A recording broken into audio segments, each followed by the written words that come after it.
You couldn't name a single 1940s or 1950s performer who wasn't touched by Bing Crosby's music. As alluring as celebrity and fortune may seem, they conceal a tragic story of familial secrets and traumas. The suicides of his kids begged the question, why? How significant was Bing Crosby's confession thereafter? Come mourn with us the two sons of Bing Crosby who committed suicide in the wake of his tragic confession. It is necessary to grasp the background information before examining these discoveries. The glitter and glamour of Hollywood can mask the more sinister realities that lie underneath. A profound familial sorrow that would continue to trouble Bing Crosby throughout his life was concealed by his public presence as America's greatest performer. What, though, exactly are these admissions about which the reader could not stand to hear? How do his boys relate to these confessions? In 1906, the Bing Crosby tale started in the Pacific Northwest. A multi-talented American, Harry Lillis Bing Crosby Jr., came into this world on May 3, 1903. He was a singer, actor, producer, radio host, and businessman.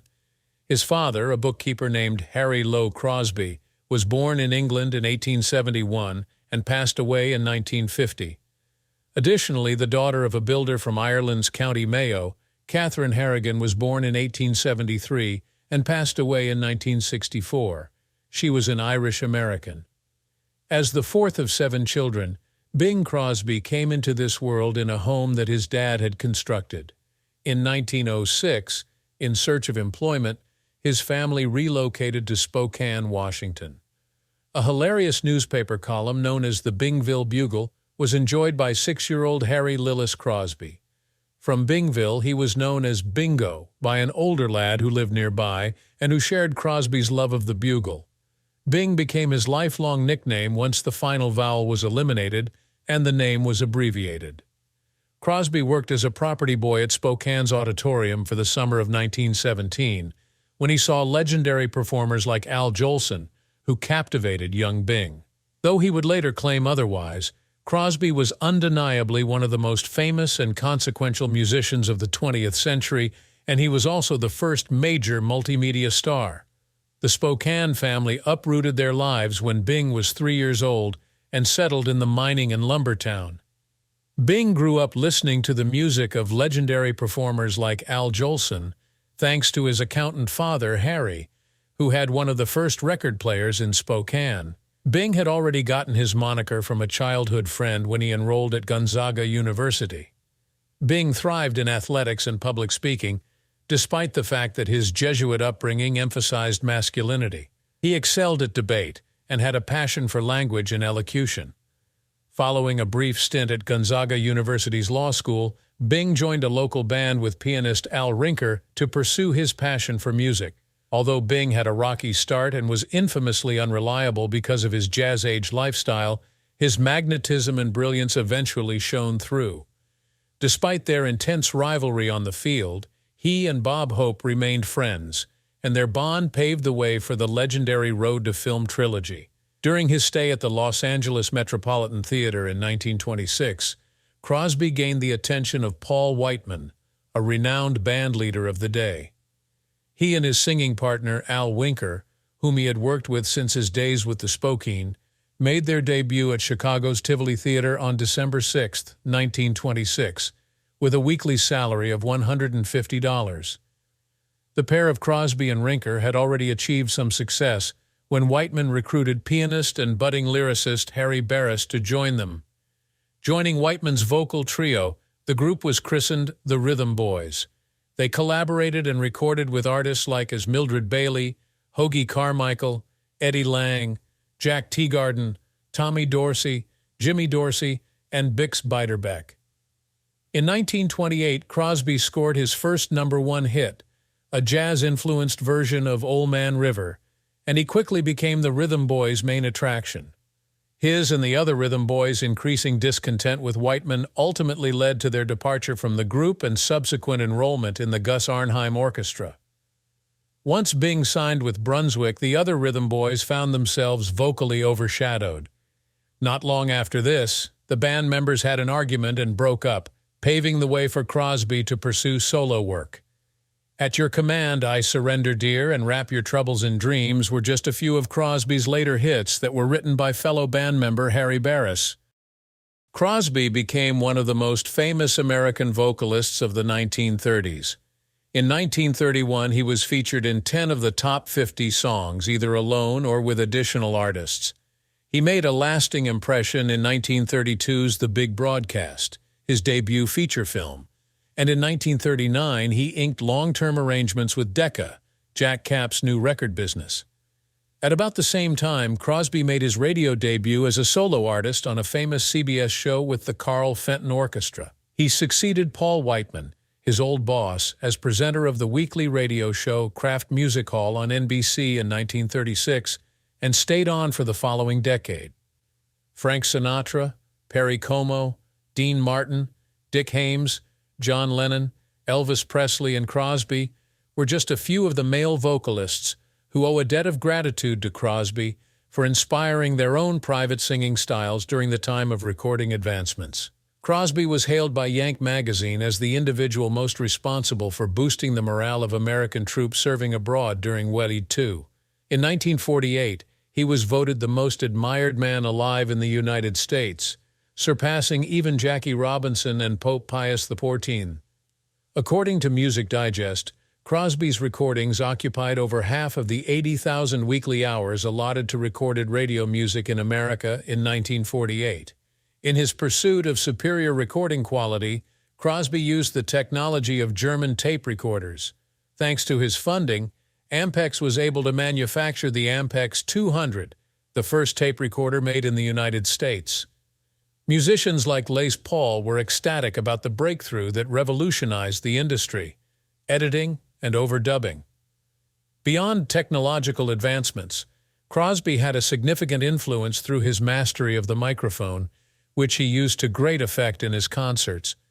People all throughout the globe were captivated by his deep baritone voice and meticulous attention to lyrics. His ability to switch gears from radio to movies was a major factor in his lasting impact. Personal issues, including his drunkenness and family strife, plagued Crosby despite his tremendous professional success. The dynamics between him, Dixie, and their children were complicated, and there are differing opinions on how he handled parenting. The death of Dixie in 1952 was a devastating blow to him, and it had a lasting impact on his life and work. Regardless of the difficulties Crosby had in his personal life, his artistic and technological contributions to the entertainment industry will never be forgotten. The entertainment that Crosby provided affected the lives of millions all across the globe. He kept to himself and revealed very little about his real identity, even though he was well known for his public character. His closest associates, including Phil Harris, said they didn't know him to his fullest. With his performance in The Country Girl, he demonstrated his acting chops in a more serious part. The producers had their doubts about casting him as the disturbed actor Frank Elgin, but he won over the critics and cast doubts elsewhere. As a radio host during World War II, Crosby became famous for his interpretation of Irving Berlin's White Christmas, which evoked feelings of nostalgia and serenity. He was involved in a number of activities and pastimes, such as baseball and horse racing, in addition to his extensive career in entertainment. He was also a great benefactor, leaving a large bequest to Gonzaga University. Despite his remarkable character, it is unfortunate that he was an inadequate parent. Although Dennis, Lindsay, and Gary Crosby's lives were entwined with the glitter and glamour of Hollywood, they were characterized by serious struggles and, in the end, sad conclusions. Although Bing Crosby was an iconic figure in show business, his kids had their share of problems, such as substance abuse and broken relationships at home. We may learn a lot about the challenges of having a famous father from the lives of 3 Crosby children, Dennis, Lindsay, and Gary, and their tragic finishes by examining their stories. Lindsay Crosby was born to Bing Crosby and Dixie Lee on January 5, 1934, in Los Angeles, California. His parents were Bing and Dixie Lee. Although Lindsay Crosby did not become as famous as his father, he nevertheless faced many obstacles in his life. There was a lot of pressure on Lindsay to live up to the legendary legacy of his famous father. Along with his sisters Mary Frances and Gary, he was one of 4 children born to Bing Crosby. Because of his father's fame and fortune, Lindsay had an affluent upbringing. Famous for his leading parts in timeless classics such as Going My Way and White Christmas, Bing Crosby was also a celebrated singer. Because of this achievement, the Crosby family was able to live comfortably. Lindsay Crosby, as he matured, took like his father in several ways.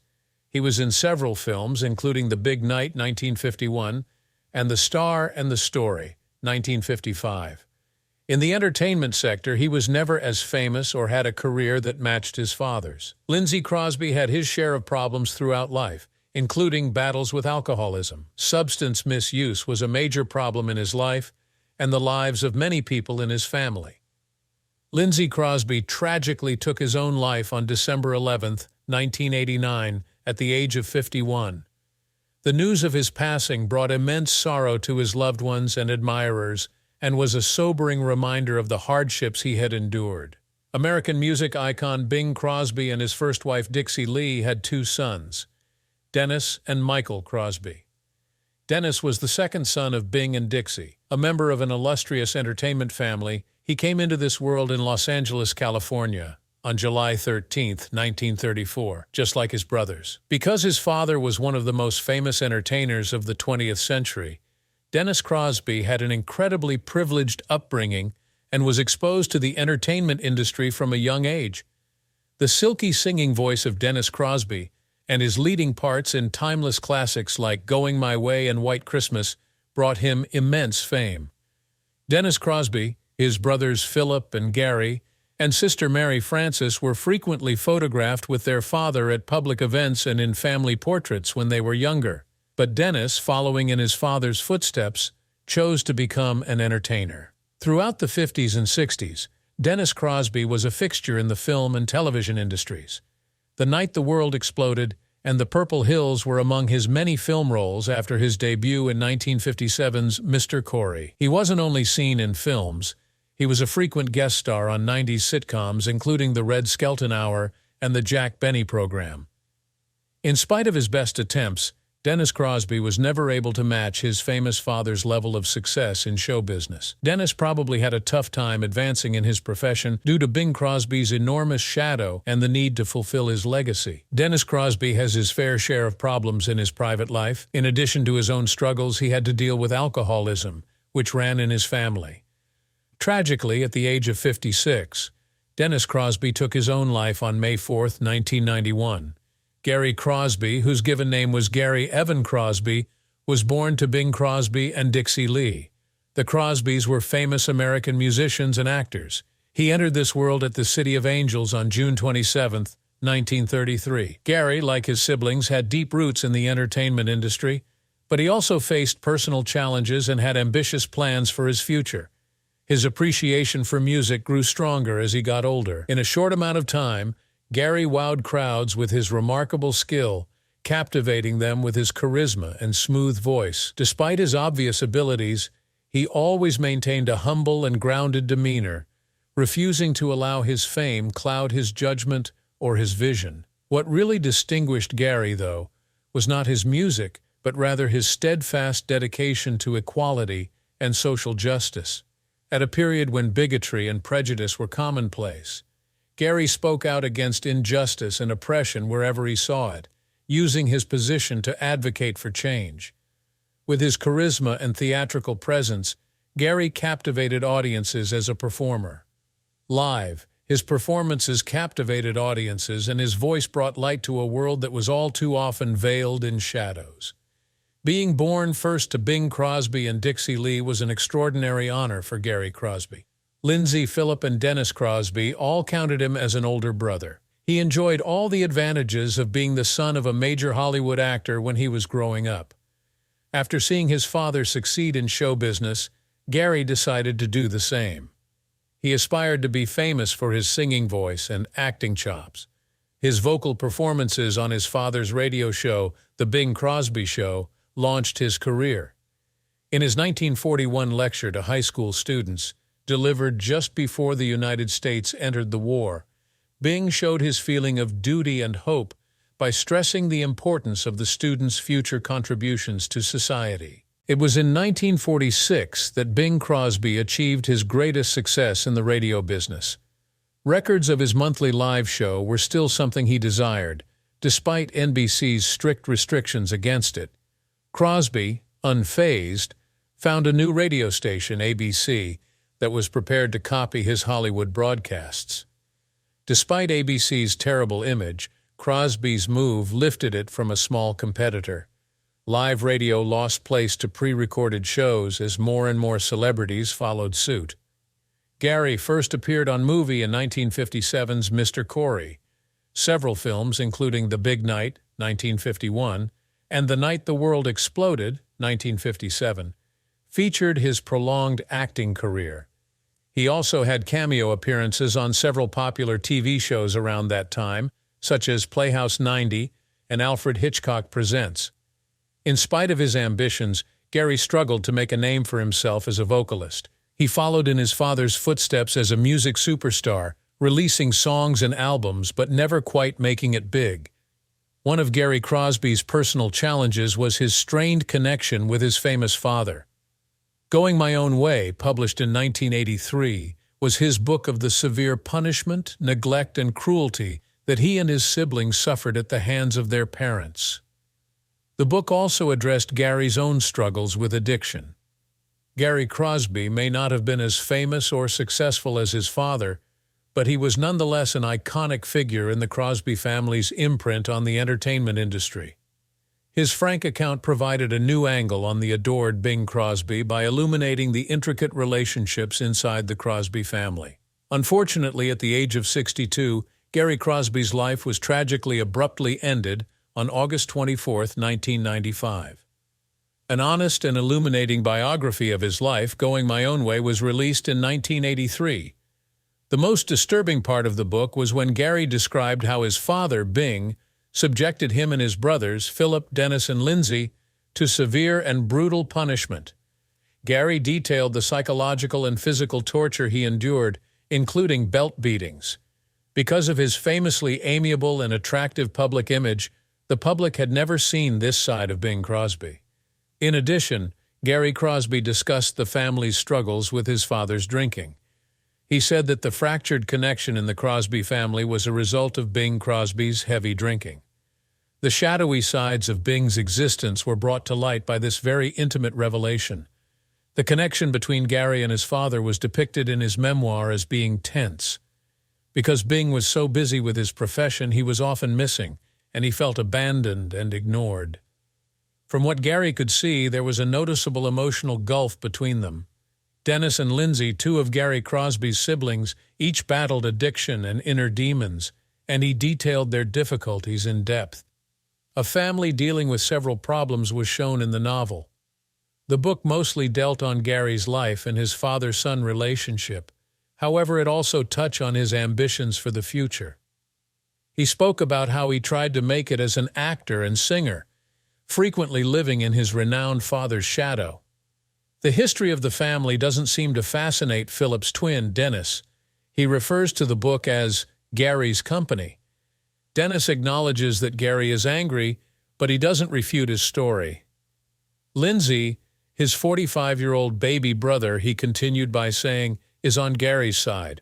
In contrast, Lindsay was relieved that his brother Gary had written the book and hoped that it put an end to many of the long-standing myths and falsehoods. Nonetheless, Lindsay's support comes as a surprise. Among the four, he was supposedly Bing's favorite.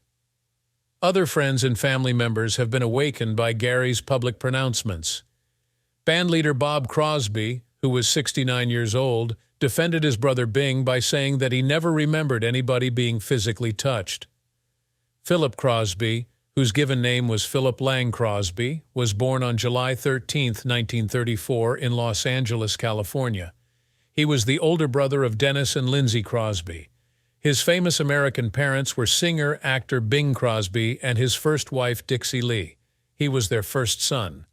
In addition to his four children, Mary Elizabeth, Dixie Lee, Flip, and Philip Crosby Jr., Philip Crosby also leaves behind three half-siblings, Harry, Mary Frances, and Nathaniel, From Bing Crosby's second marriage to Katharine Grant. Philip Crosby followed in his father's footsteps and became an entertainer, much like his siblings. Although he had a relatively long career in show business, he never became as famous as his father. He played a younger Jim Hardy in Holiday Inn 1942, one of several films in which he acted. Jim Hardy was his father's role. In addition to guest starring on TV shows, he and his father would occasionally take the stage together. When it came to his leisure activities, Philip Crosby was never satisfied with just one. Throughout his career, he served as both a stockbroker and a Marine. His final performance was at a Burbank Elks Club party in 1983, he revealed to People magazine.